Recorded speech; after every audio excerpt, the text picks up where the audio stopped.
Ilusas, valges, karges talves ja päikses.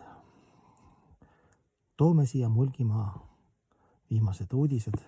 mõttespekulatsioonid, kedagi kõnetab, siis on hea, mind kõnetab hetkel, sellepärast et see on hetke nagu selline mõttelaine ja midagi uut, mingi nurga alt vaatad elu ja see me mõttemaailm ongi selline, et ta kahesuses on sunnitud meid nagu sundolukorda, halb ja hea, külm ja soe, kõht täis ja tühi, et kogu aeg selles kahesuses me niimoodi liigume ja siis me oleme harjunud niimoodi mõtlema nagu selekteerima ja niimoodi eksisteerima. Peab olema mingi oma elu filosoofia, mis on hetkel nagu in ja mis ei ole ja see on kõik võib-olla okei nagu. Ja teistpidi jälle, kes ma siis olen, kas ma olen üks osa minust näitab aeg ja pühakirjad, et taas sanu taas teener, madalam kui muru, kannatlikum kui puu, eks ju. Üks värss räägib, et me oleme lahutamatud osakesed suurest tervikust, aga me oleme nagu väiksed veetilgad ookeanis, nagu ookean on vesi ja meie oleme vesi kvalitatiivselt sama, aga kvantitatiivselt ikkagi hästi pisikesed ja ikkagi sõltuvad. Et kas me oleme siis, ise vaatad ka karmatsüklis sellised luuserid, kes samastavad ennast keha ja mõistusega, mina, mulle, minu, ekspluateerimise mentaliteet, ja siis selles laines siin kütame ja vaatad, et oledki nagu jõuet, et mis ma ikka nüüd siin globaalselt saan muuta, kas ma saan nüüd seda ilma teha soojemaks või nõuda, et päike oleks rohkem või et minusse suhtutaks kuidagi nii, et mõistvamalt või mis iganes, et ma olen tegelikult nagu jõuetu, väike, tähtsusetu täpp, eks ju, see on üks osa, mis on õige, et mõelda nagu mõlemad. Et sellele rõhutakse, sest inimesed tuntuvad reaalse maailma ja on hakanud ennast samastamas igaste ismidega, vana noor, rikas, vaene, eks ju, kuulus, tugev, tark, kõik need asjad.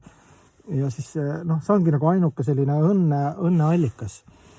Ja siis on vaja, siin on vaja nagu küünanukkidega nagu panna, et kuidagi nagu hakkama saada. Živion tolka rast, nagu ütleb vana sõna. Peigu läi vessi lisse venelastel on.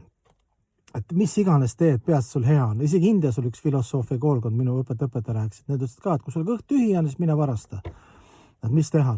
kõht on tühi. Ja siis, aga teine pool on selline, et äkki ma alahindame jälle oma potentsi, kui ma olen lahutamata osake tervikus sellest võimsast ajatust, mitte kahesusele alluvast ekstaasist ja õndsusest ja jumalast, siis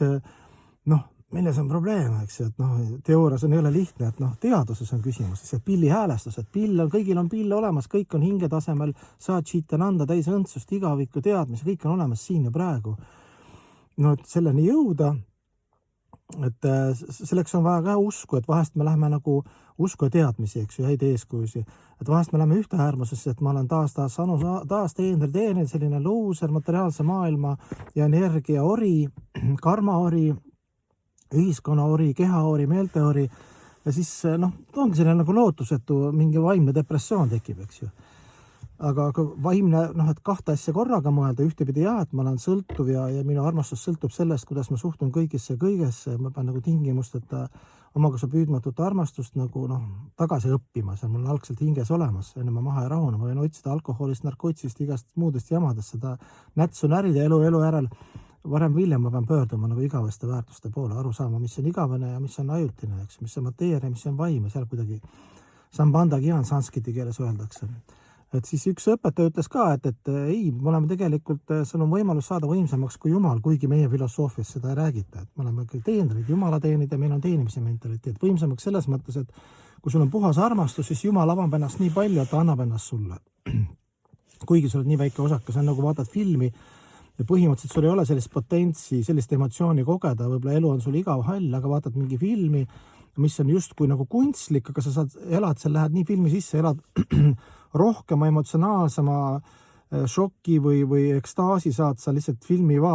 vaadates, kui sa üldse elu, mis see argipäeva elu sulle on pakkunud, eks ju. Pärast tuled filmisaalist välja, mõtled, kuidas see võimalik on, mingid näitlejad ja asjad, eks ju.